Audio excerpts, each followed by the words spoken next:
Bonjour, c'est Cédric pour la vidéo hebdo du Club e-Devenir Trader. Alors cette semaine, je vais faire un petit point rapide sur 7 actions que j'ai sélectionnées parmi nos screeners. Il faut savoir qu'il y a eu beaucoup plus d'opportunités. Et sur les 7 actions que je vais vous présenter, il y en avait 2 qui permettaient de prendre position, qui étaient vraiment de bonne qualité. J'espère que vous les avez saisies, ces opportunités cette semaine. Et si c'est pas le cas, vous allez pouvoir apprendre à reconnaître ce genre d'opportunités au cours de cette vidéo. Et je vais tout de suite commencer d'abord par un point marché. Alors on commence avec un classique point marché sur le Nasdaq, le DAX et le CAC 40. Alors le Nasdaq, il est dans une situation qui est toujours de consolidation. Vous voyez qu'on a cassé à la hausse. Ici, le 12 février 2015, on est en train de consolider. On est toujours sur une optique, un comportement général qui est très haussier, avec notre objectif à 5270 points qui devrait être remis en question une fois que le breakout de cette petite base sera lancé, puisqu'après on pourra viser bien plus haut. Donc là voilà, on est toujours dans une logique haussière sur cet indice, même si le momentum pour le moment n'est pas extrêmement fort comme en Europe, puisque là on est toujours en termes de consolidation à court terme et de mouvement haussier à moyen terme.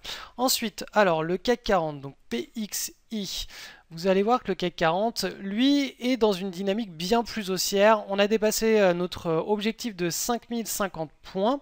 Là, on a toujours cette dynamique haussière qui est très très forte. Donc là, encore une fois, le marché, the place to be, c'est le marché européen, le marché français.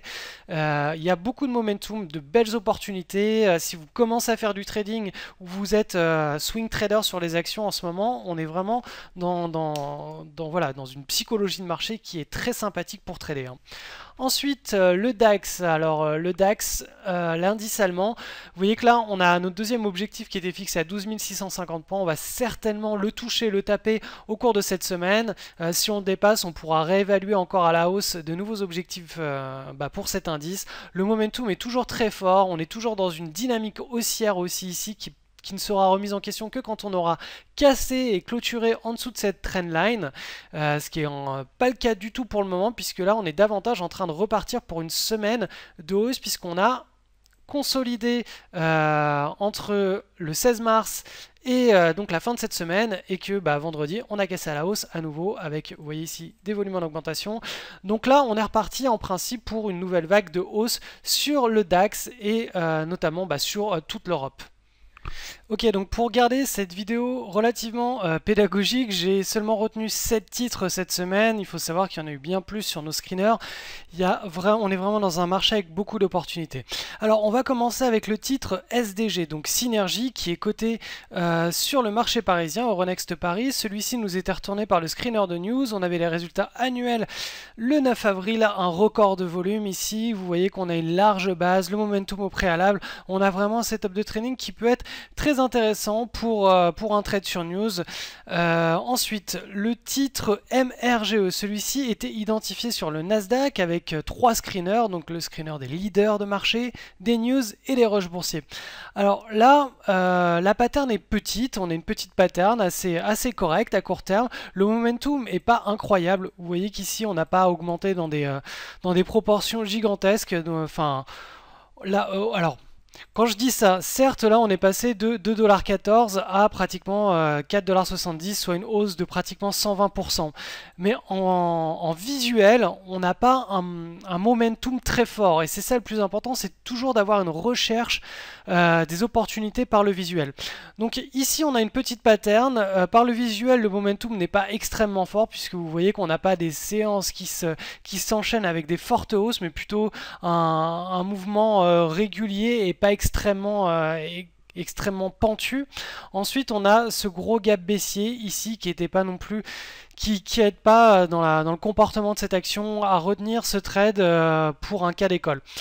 Donc ensuite, action allemande, l'action s'appelle FLA. Celle-ci était pour moi je trouvais un très joli trade à mettre en place sur le marché. On avait les volumes ici sur la première tentative de breakout qui apparaissait le 8 avril, puis sur la confirmation le 9 avril on avait toujours les volumes, et ensuite on a validé ce breakout le 10 avril avec toujours des volumes en forte augmentation. Donc là on a un beau setup de trading, même si ça manque un petit peu de liquidité.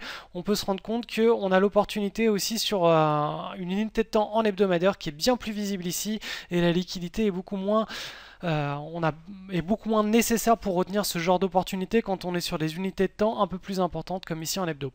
Ensuite, titre sur le Nasdaq, CYAN. Alors celui-ci nous était retourné par notre screener de requête et le screener de rush boursier. Ce qu'il est intéressant de voir ici, c'est qu'on est dans une situation de recovery, puisqu'on a cette large base qui s'est établie fin 2012, 2013, 2014. Hop, on s'en sort ici en novembre 2014 avec des volumes en forte augmentation. On consolide ici, nouvelle petite consolidation. Donc là, on est en train d'amorcer la recovery.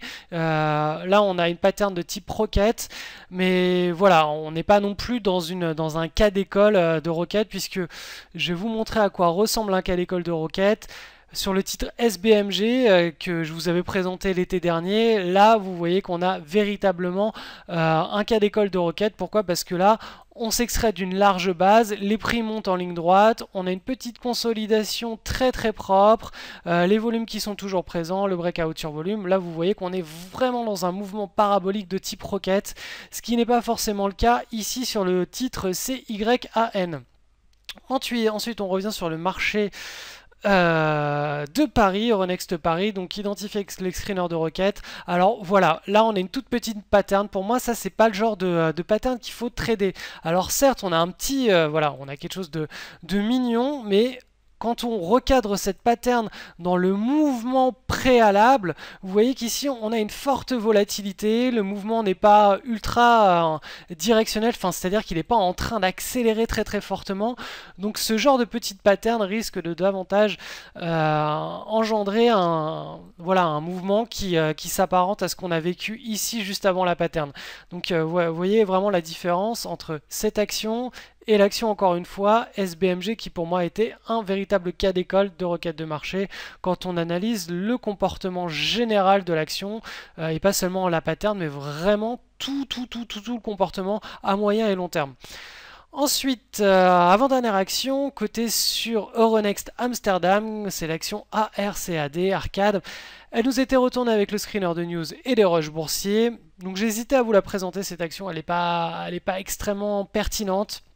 Mais ici on avait une belle petite pattern, le pivot est bien mis en avant, on a un momentum au préalable qui est bien présent, on s'extrait d'une large base qui est moche, franchement elle est moche. Pourquoi? Parce qu'elle a retracé beaucoup trop profondément, c'est-à-dire que quand là on a notre signal ici de cassure, on sait qu'on n'aura pas forcément un super mouvement patate suite à ce genre de cassure.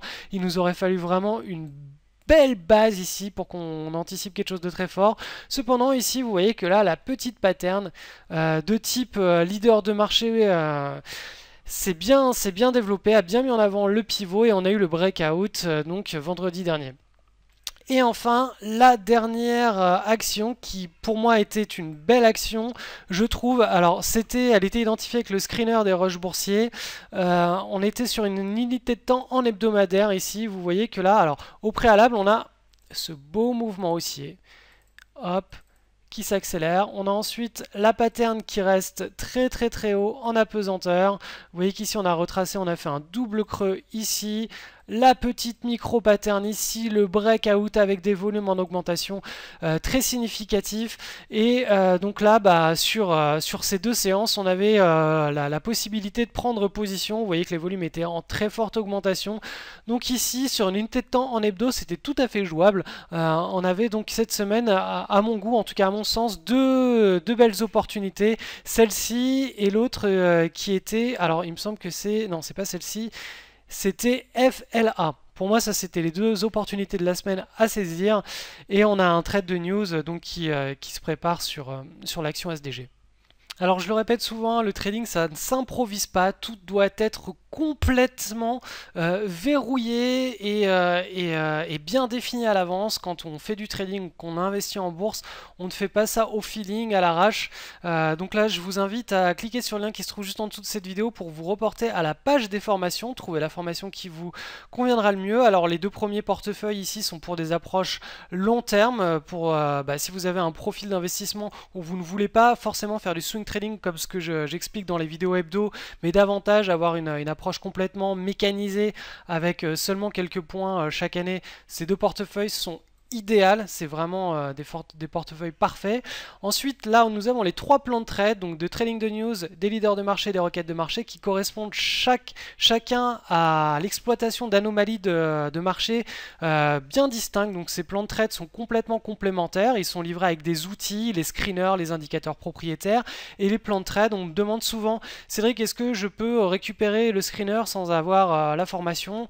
La réponse que je donne est toujours non, parce que le screener est complètement complémentaire du plan de trade. Un screener sans le plan de trade qui va avec n'a aucune logique, et comme je vous l'ai dit, on n'improvise pas, on s'improvise pas à prendre des transactions comme ça sur n'importe quel screener si on n'a pas le plan de trade qui va avec.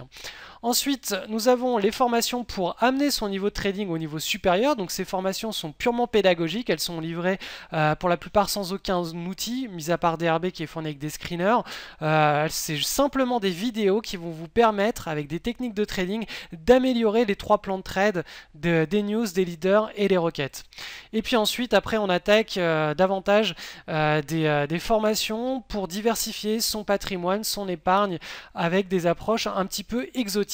Vous avez aussi la possibilité de construire par vous-même votre pack en vous reportant tout au bas de la page. Vous cliquez ici sur les packs de trading, cliquez pour voir les packs, et vous aurez la possibilité de soit choisir un pack qui est déjà existant, soit de m'envoyer un email pour pouvoir construire votre propre pack sur mesure, à savoir qu'il y a moins 30% sur tous les packs à partir du moment où le tarif de commande à la fin est supérieur à 350 €. Donc voilà, je vous invite à cliquer sur le lien juste en dessous pour commencer votre apprentissage, et on se retrouve juste derrière.